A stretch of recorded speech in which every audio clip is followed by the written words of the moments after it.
Last time on Dragon Ball New Hope. Continuing their training, Goten reaches a new height of power far beyond what Krillin was expecting. However, he still couldn't outmatch the strength of his mentor. Shortly after his 10th birthday, they would travel to Kami's Lookout to move their training to the Room of Spirit and Time. Before entering, Bulma would randomly appear, but why has she decided to track down her old friend after nearly a decade of silence? After laying eyes on Goten for the first time, Bulma rushes over to him in a less than modest first impression. She's amazed by the incredible resemblance between him and his father, blurting out it didn't show that much through the drones. But face to face, they're more similar than she could have imagined. Finally becoming self-aware, Bulma apologizes for being rude and introduces herself properly. Goten says it's nice to meet her. His mom, Krillin, and Grandpa Roshi has told him a lot about her. That's when she spots Dende and Popo, turning their direction to greet them. That drone comment doesn't escape Krillin. He questions how she learned of his existence and how she's been watching him. She explains that when she first fixed 16 for the Cell games, she had the surprise of finding all of Jiro's research notes in his database. She then upgraded the spy drones by giving them the same tech Frieza and the Saiyans had. That way she could detect power signatures. She sent them across the Earth and all throughout the solar system.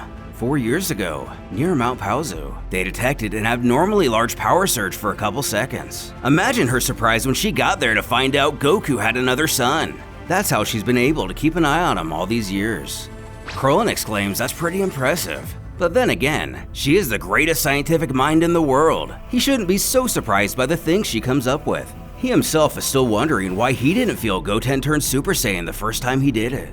Though the boy quips that's easy to understand. The first time he transformed, it was morning at his mom's place. So just going off time zones, it would have been nighttime on Grandpa Roshi's island. In other words, our bald hero was sleeping. He admits he is a pretty heavy sleeper. Bulma kind of jokes, but really doesn't, that Goten is already smarter than his old man was.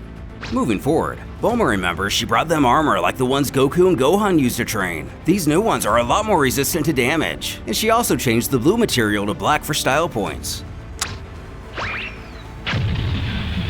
Releasing a capsule, she tells Krillin based off her data from their last training session, it appears he's reached a higher power than the one Frieza had when he came to Earth, calling his progress amazing. Retrieving the new armor, Krillin shorts these variants are even lighter than the type he wore on Namek. Goten just thinks they look cool. He thanks Bulma again and asks Goten if he's ready to go train. But these uniforms, seeing them dressed like this brings back some bad memories for the scientist. Krillin actually feels the same. The last time the two of them saw each other, it was here when they tried to wish their friends back to life. Though it's better they don't dwell on the past, they thought it was the best choice to make. But Goten scoffs they chose the coward's choice. Losing is cool. His mentor shouts for him to shut up and he told him to stop saying that. But doubling down, he's tired of hearing everyone say they were these great heroes when it's not true. Real heroes would have been wanted to be wished back to life to kill Cell. Instead, they chose to abandon everyone.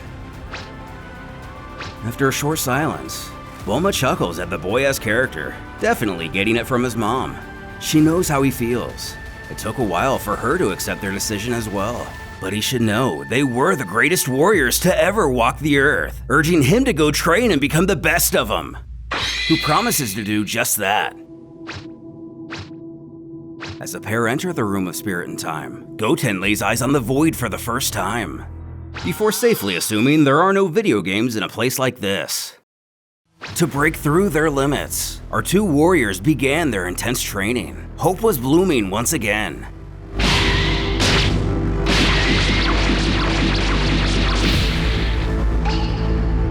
Knocking Krillin down, his student asks if he's tired already.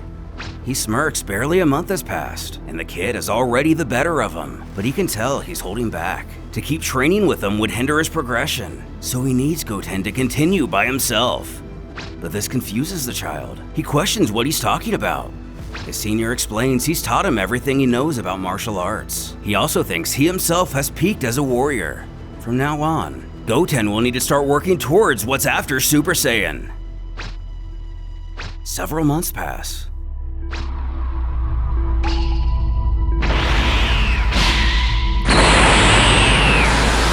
Breaking through Super Saiyan, Krillin rushes over to him, but Goten grunts he can go even further beyond.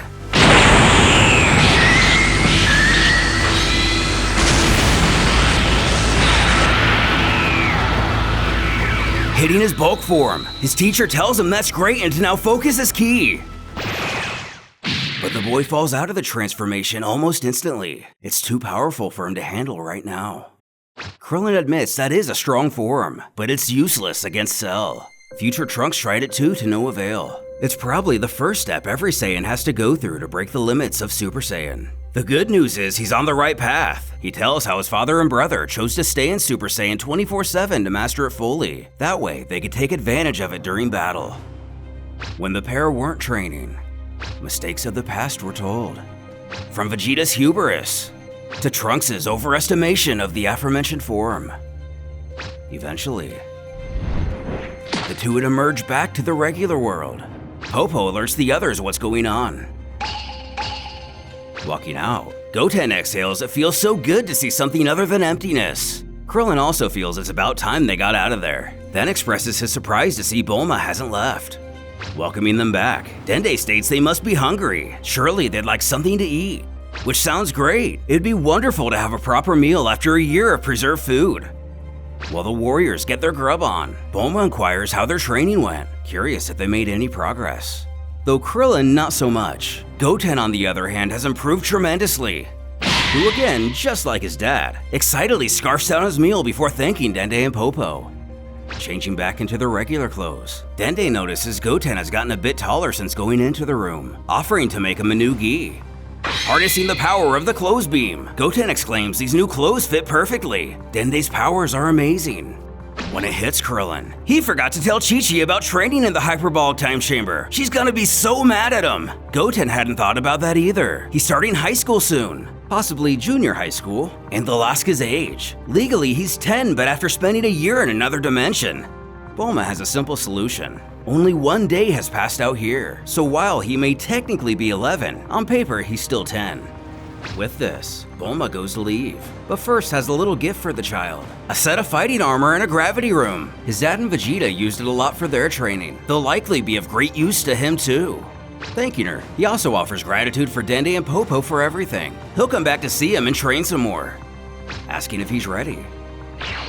The duo head to below the tower to see Master Korin for a bit. Since they never stopped to say hi before, he figured it would be right for Goten to introduce himself. Though, seeing the resemblance to Goku up close, the duo have a similar reaction to the other day. With his training with Krillin complete, Goten offers an extended farewell to his first great teacher. Who else will come around to mentor him into becoming the greatest warrior the Earth has ever seen? And what does the future still hold? Arriving home, Chi-Chi gets some unfortunate blonde flashbacks. Chasing him out of the house, she demands he turn his hair back to black this instant. Later that year, Goten would begin attending public school. While still a bit young for the typical high school student, this could be attributed to the world changing since the devastation caused by Cell.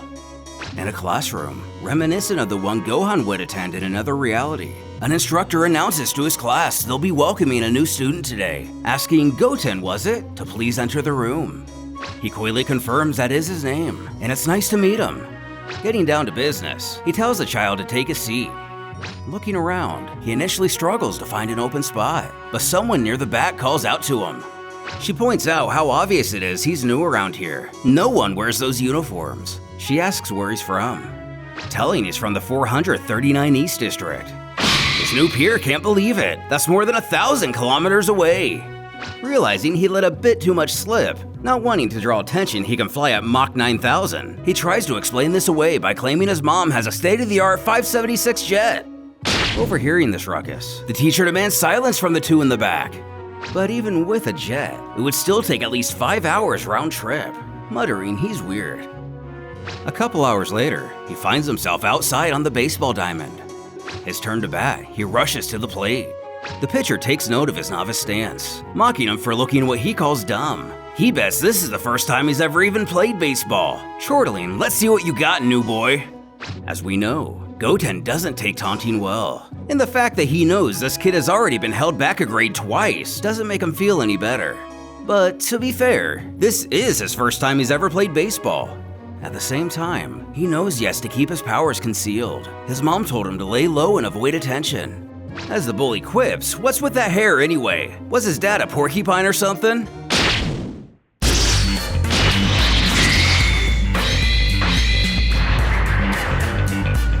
sending the ball into orbit. Goten warns the next time he wants to make fun of he or his family, he'll be launching him into space with a stupid ball.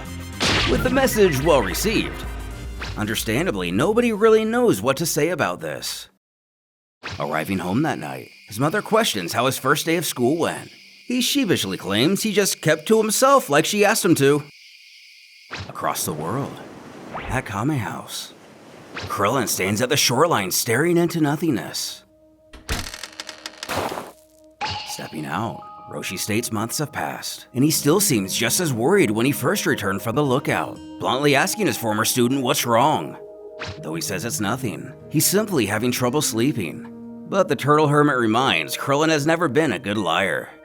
Caught, he figures he can never hide anything from him anyway. He's come to realize over the years he's reached his limits. But to see Goten progress so quickly in the room, and not to be able to help him grow has frustrated him to no end.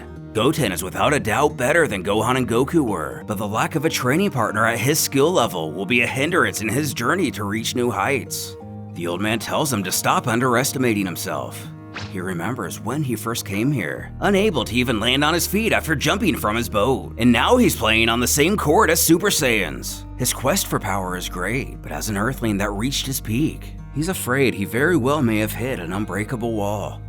Though he also feels Krillin already has something in mind to remedy this. And that's true. His master asks what that is, a special kind of training or something, which is only partially true.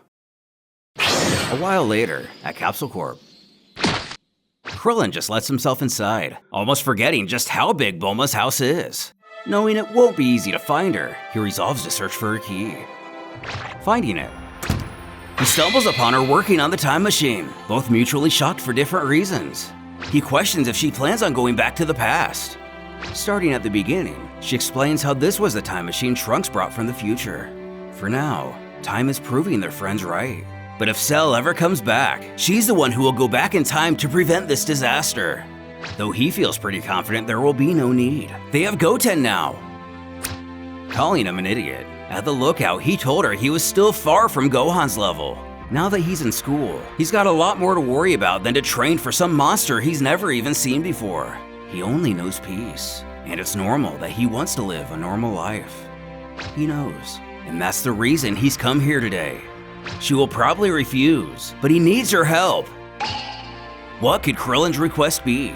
Does it have anything to do with the time machine? Or is there something else he believes Bulma can help with to push him past his own limits?